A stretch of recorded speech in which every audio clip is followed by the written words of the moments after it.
Friends, आपका स्वागत मेरे यूट्यूब चैनल बीटीएस कोरियन अद्वितीय परवानी भोजपुरी सॉन्ग। तो आज मैं आप लोगों को आपकी प्यारी सी love story you are my gangster season 2 का पार्ट 4 बताऊंगी। चलिए स्टोरी को फटाफट से स्टार्ट करते हैं। यहाँ हम देखते हैं कि जिमिन बहुत ज़्यादा खुश होती है क्योंकि उसकी शादी उसके मनपसंद लड़के शेके से हो चुकी थी। लेकिन शेके यहाँ पर जो खुश है बिल्कुल भी नहीं।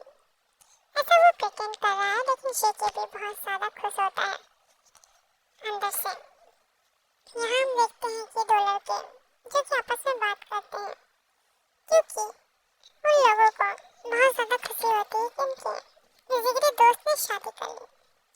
युनहो और काई शुकी हमारे युंगी से बात करते हैं कि तुम्हारे भैया तो अपनी गर्लफ्रेंड से ही शादी कर चुके हैं और तुम खुद का देखो, तुम कब शादी करने वाले हो। हम देखते हैं कि योंगी कहता है तुम मेरी फिक्र मत करो, मैं अपनी शादी कर लूँगा और ऐसे भी मेरे पास ब्यूटीफुल मॉम है तो मुझे बहुत ज़्यादा ही खुशी है, तो मैं अभी थोड़ा वक्त ले सकता हूँ। इसी तरीके से वो तीनों ही बातें कर रहे थे। यहाँ हम देखते हैं कि आज जिमिन की फर्स्ट नाइट होती है। वो बहुत ज़्यादा खुश होती है। उसकी खुशी का कोई ठिकाना नहीं होता है, लेकिन उसकी खुशी दो पल में हवा होने वाली थी। शीकी जैसे रूम में एंटर करता है, जिमिन बहुत ज़्यादा खुश हो जाती है और कहती है वैसे आपको नहीं लगता कि हमें कुछ करना चाहिए।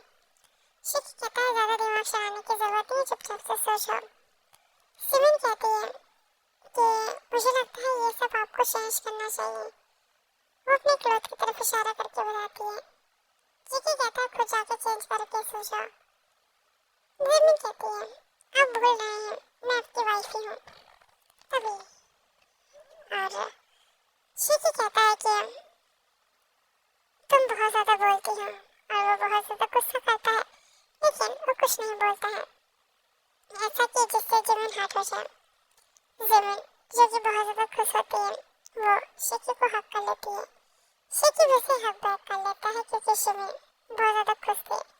इसी तरीके से हम देखते हैं कि जिमिन अब शीकी की किसका वेट कर रही थी क्योंकि जिमिन की नेक पर देखता है जो बहुत ज़्यादा ही ब्यूटीफुल होती है। जिमिन की नेक देखने के बाद शीकी जो कि जिमिन की नेक पकड़ता है और उसे बहुत फोर्सफुली किस करने लगता है।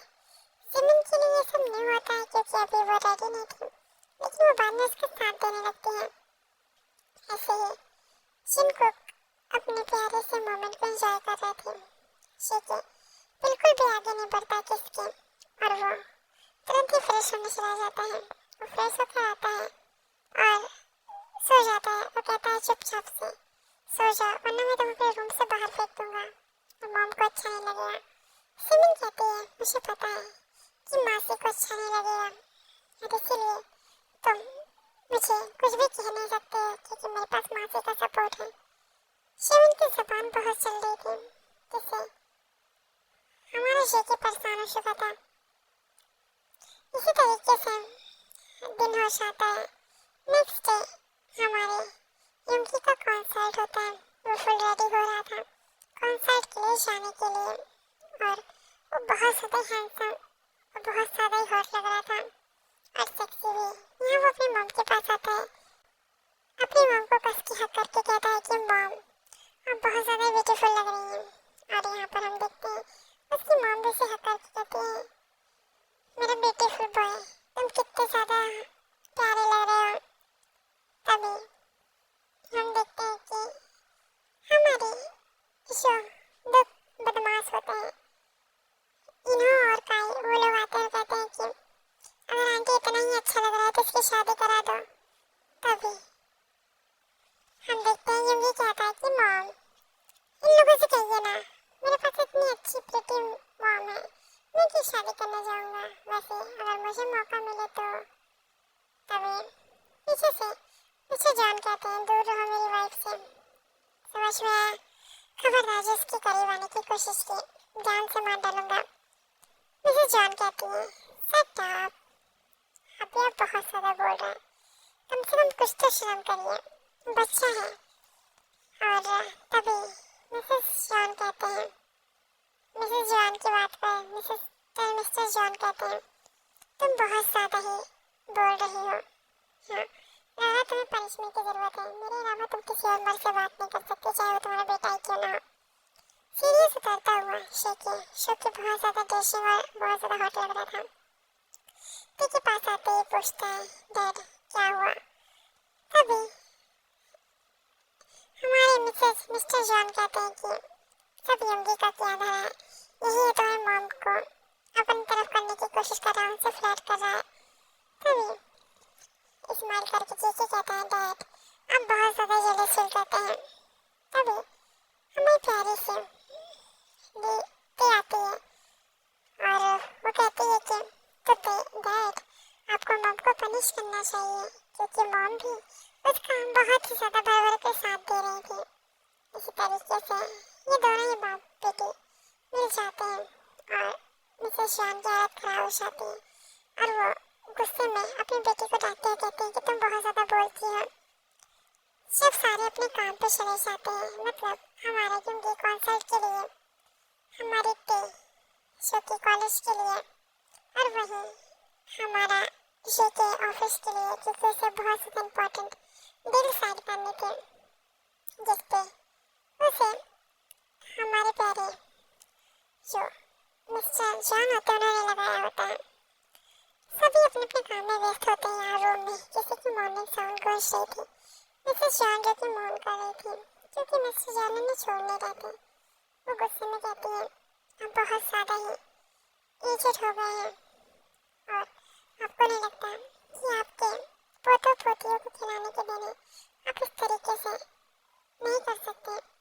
तभी मिस्टर जॉन कहते हैं, बिल्कुल मैं कर सकता हूँ, मेरे पास पूरा परमिट है, मैं तुझसे प्यार करता हूँ और बचपन से, तो मुझे तो पूरा हक है। ऐसे बोलकर वो फिर से इंटीमेट हो जाते हैं। यहाँ पर हम देखते हैं कि सारे अपने काम में बिजी होते हैं। तभी एक लड़की जो कहती है कि आज मैं मिस्टर यूंगी, रॉक स्टार यूंगी, इनका पर्दाफाश करके रहूंगी। और वो अपना कैमरा उठाती है, अपने दोस्त से कहती है कि अगर मैं फंसूंगी तो तुम मेरा साथ देना। वो लड़की कहती है कि बिल्कुल नहीं, अगर तुम फंसोगे तो मैं साफ साफ कह दूंगी कि मेरी गलती इसमें बिल्कुल नहीं है। वो लड़की कहती है अपने दोस्त से, क्या तू मेरा साथ नहीं देगी? कैसी दोस्त है तू, मक्कार दोस्त कहेगी। वो अपना सामान लेकर चली जाती है। यहाँ पर वो चुप्पे चुप्पे रॉक स्टार यूंगी के कमरे में जाती जहाँ वो तैयार हो रहा था। यहाँ पर यूंगी अपनी एक गर्लफ्रेंड के साथ किस कर रहा होता है। यूंगी शो की बहुत सारा ही हॉट होता है, उसके पास लड़कियाँ भिनभिनाती रहती हैं और उसके पास लड़कियाँ बहुत ज़्यादा ही नाइट स्पेंड करने के लिए आती हैं। यूंगी जो कि ढेर सारी लड़कियों का ओनर होता है, तो वो उसे किस कर रहा था। तभी वो लड़की यूंगी को सीडोस करते हुए कहती है कि बेबी चलो ना फोन डाउन कर लेते हैं, तुम सच में मुझसे खुश हो जाओगे। यूंगी कहता है, बिल्कुल भी नहीं, तुम्हारी इतनी औकात नहीं कि तुम मैं यूंगी के बेड तक आ सको, क्योंकि मैं यूंगी सिर्फ किस कर सकता है, बाकी वो सिर्फ अपनी वाइफ के साथ करेगा। तुम कोई नहीं हो जो मुझे इस तरीके से सीडोस कर सको। तभी वहाँ पर कैमरे की आवाज़ आती है और बहुत सारा ही फोटोशूट होता है। वो लड़की कहती है, वाह यूंगी वाह, रॉक स्टार यूंगी जो किसी लड़की की इज्जत नहीं करता और वो इस तरीके से लड़की को इंसल्ट करता है, पहले यूज करता है फिर फेंक देता है। इन गुस्सा आता है और वो उस लड़की को कहता है कि क्या कह रही हो तुम, और दफा हो जाओ और जो भी तुमने वीडियो रिकॉर्ड किया उसे डिलीट करो। वो लड़की कहती है कि अब मैं इसे पब्लिश करके रहूँगी। तभी लोगों की बात से आवाज़ आने लगती है। यूंगी शोकी तुरंत उस लड़की का हाथ पकड़ता है और उसे तुरंत ही दरवाजा ओपन करके बाहर ले जाता है और दरवाजे को कुंडी लगा देता है। वो लड़की जो कि आयु होती है, वो बहुत ज़्यादा गुस्से से यूंगी से कहती है कि छोड़ो मुझे और तुमने उसे क्यों बंद किया? उसे आज़ाद करो। आखिर क्या चाहते हो? क्योंकि यहाँ पे बहुत सारे लोगों के सामने उसे ले आता है। सभी जानने के लिए बेकरार होते हैं कि योंगी की गर्लफ्रेड कौन है। तभी वो आयु की तरफ इशारा करके कहता है कि ही इज माय गर्लफ्रेंड, और वो तुरंत ही उसे लेकर एक रूम में आ जाता है, क्योंकि आयु बहुत ज़्यादा ही डिस्टर्ब कर रही थी और वो उसे बहुत ज़्यादा ही गुस्से से घूर रही थी। वो अपने हाथ छुड़ाने के लिए बहुत ज़्यादा स्ट्रगल कर रही थी। लोगों के कैमरे में वो रिकॉर्ड हो चुकी थी। इसी तरीके से अब आयु को शांत कराने के लिए क्योंकि जबरदस्ती से किस करने लगता है। आयु फिर से कुछ बोलती है, फिर से युंगी से बहुत ही फोर्सफुली किस करता है। आयु फिर से कुछ बोलती है, फिर से युंगी से बहुत जोर से किस करता है। इसी तरीके से 2 घंटे बीत जाते हैं। युंगी जो कि बहुत ज़्यादा ही खुश था, लेकिन वो लड़की जो कि बहुत ज़्यादा ही रो रही थी, आयु जो कि स्ट्रगल करना कम कर देती है और वो युंगी से बहुत ज़्यादा ही हिट करने लगती है। तब युंगी कहता है कि अगर तुमने किसी को भी ये सब बताया तो उससे बुरा कोई नहीं है, और बता भी दिया तो भी मुझे कोई प्रॉब्लम नहीं है, तुम जा सकती हो।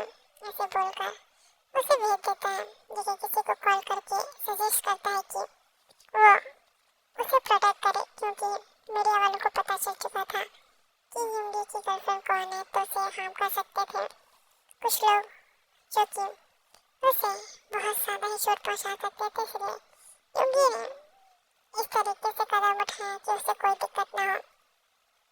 यहाँ पर हम देखते हैं कि युंगी अब बहुत ज़्यादा खुशी से घर आ जाता है। इसी तरीके से वो सबके साथ डिनर करता है और वो ये मनाता है कि उसके डैड को ये सब ना पता चले, लेकिन मिस्टर जॉन से कुछ भी छुपता नहीं है और वो भी एक गैंगस्टर रह चुके हैं और किंग थे, तो फिर उनके लिए तो कुछ भी नहीं। इसी तरीके से टाइम और हमारा ये पार्ट यही एंड होता है। नेक्स्ट पार्ट के लिए इंतजार कीजिए। सरांगे, लव यू सो मच।